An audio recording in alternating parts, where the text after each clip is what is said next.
Hello, it's LJ and welcome back to another video.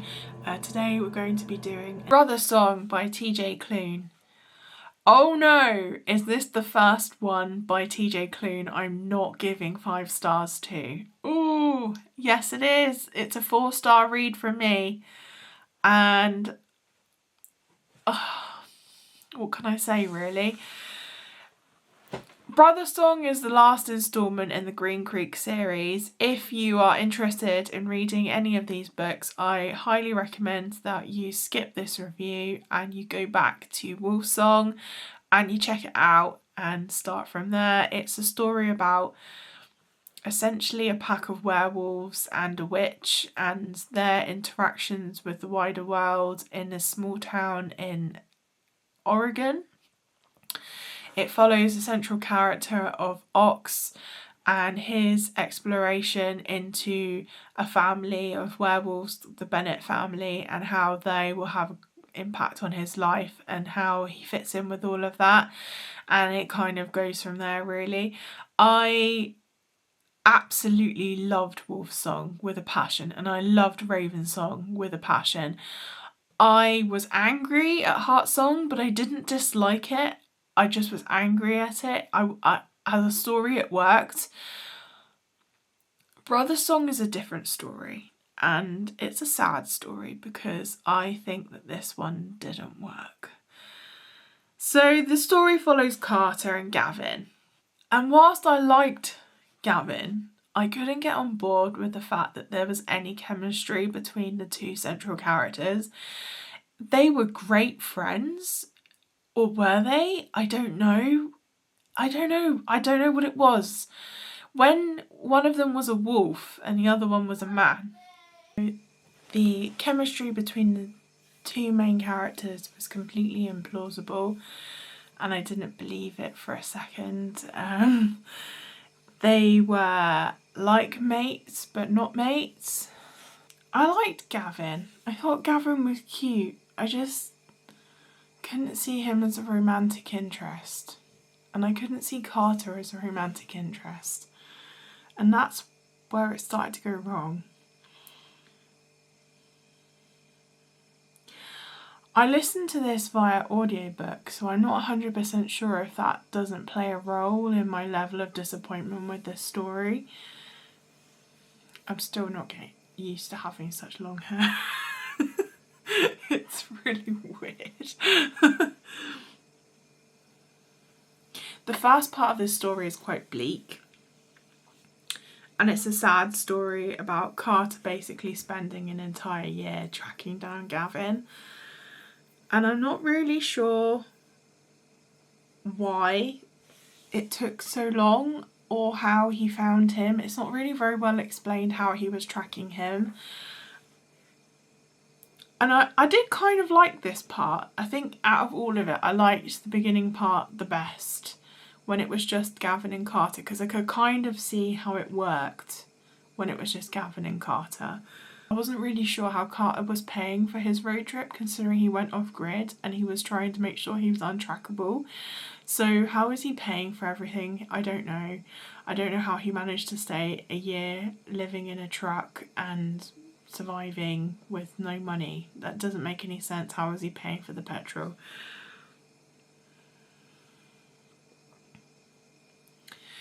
The main bad guy, the monster Livingstone's been building up for quite a while, and he is fucking horrific and terrifying, and I think that the way the narrator vocalised him was scary as fuck.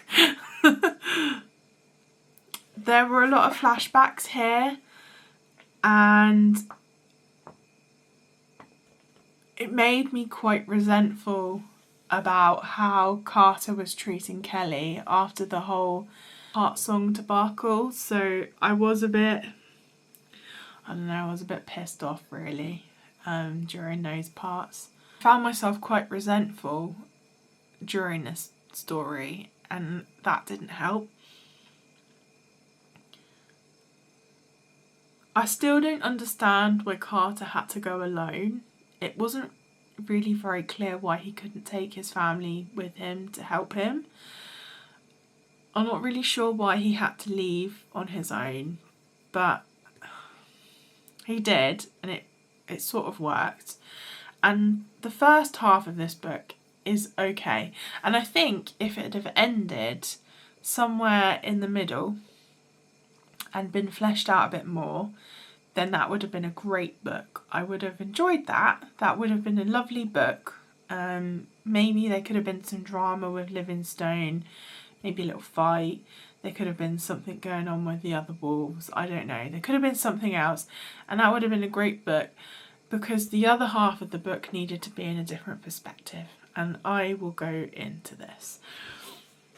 Okay, so I'm going to power on through Brothersong by TJ Klune. I recorded some, but I'm not 100% sure where I got up to. I believe I did the synopsis, so I'm just going to go on in and say what I think about Brothersong. So I listened to this on audiobook, and it was certainly a ride. I was a bit blown away by how good the narrator was, and I listened to it on Everand, which is my first experience of listening on Everand, but I powered on through this quite quickly on audiobook, and I really enjoyed that way of listening to it. I don't think that this book is as good as it could have been. I rated it 4 stars. They were very low 4 stars. It didn't live up to its predecessors. It was just wrong. It didn't, and I will explain. I'll go into detail. So the first half, we follow Carter and Gavin. Carter has run off and gone after Gavin because Gavin's been stolen by Livingstone. He is human more in this book than he ever was in the other one, because he couldn't shift to human before, and now he can. And you get to know the human Gavin, and he's very sweet and very lovable, but the chemistry between Carter and Gavin as a romantic relationship is non-existent. It doesn't work. It's like two mates down the pub that are both straight trying to get it on together. It just doesn't feel natural or organic or like love, and then suddenly halfway through they decide that they're into each other, and it just felt really forced, and I didn't feel it. I didn't feel the build up. It just didn't feel right. It didn't feel right at all. It just was like, we're mates, so let's just be together. But Carter just came across as a very straight character, and although the book spent ages trying to convince us that he was bisexual and he was into Gavin, it just didn't come across that way.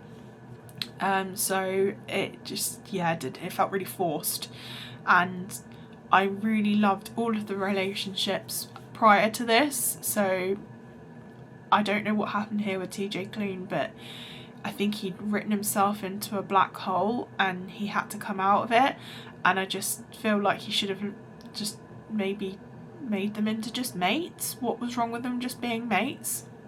And I say that in the terms of just friends. What would have been wrong with them being just friends? I mean, it works with Tanner and Chris. Why couldn't Carter and Gavin been just mates as well? Like, I don't know, would have worked. I'd have been totally on board with that, because their sexual chemistry was there, I guess, but the romantic chemistry wasn't there at all. I liked the opening.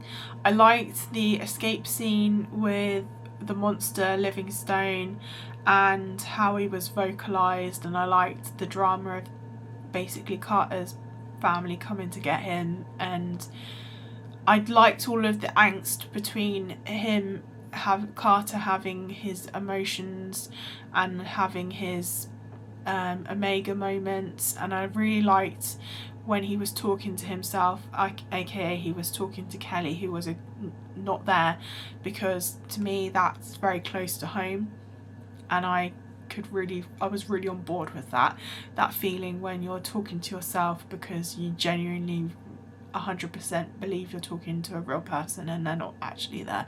So I completely was on board with that, and I really enjoyed that. I could identify with it, I could also empathise with it, and I really enjoyed that part. It was quite bleak and dark, but I was on board with it. We got to the middle part, and obviously it's ramping up on the whole ending, and this is where this book became undone, because I need to go back a bit, sorry, hang on, rewind. During the beginning part there's a lot of flashbacks, and I found myself quite resentful towards Carter after the whole Robbie and Kelly saga from Heartsong, so I felt quite resentful of Carter and his behaviour as well, and I was angry at him for leaving Kelly to go on this mission on his own, and I didn't actually understand why he couldn't take anyone with him, because they came to get him anyway, so I don't know why he couldn't have just gone and got his pack together and gone and done it together. The outcome would have been the same, but he wouldn't have spent an entire year living in a truck going mad, essentially. Anyway, halfway point this book goes wrong, and it's in the wrong perspective. After he's back, the build-up's happening and things are established, the plot goes off on a point where it needs to be from a different character's perspective for the emotional punches to actually roll and get you, and they don't, because the wrong person, it's from the wrong perspective. I like Carter's great, but you can't carry the series from his perspective about other characters when he doesn't have the emotional attachment to them that is needed for you to actually feel the impact of what's happening. And I didn't feel the impact. I cried like a baby during Wolfsong, I cried like a baby during Ravensong, I cried like a baby during Heartsong, but I did not cry at all in Brothersong.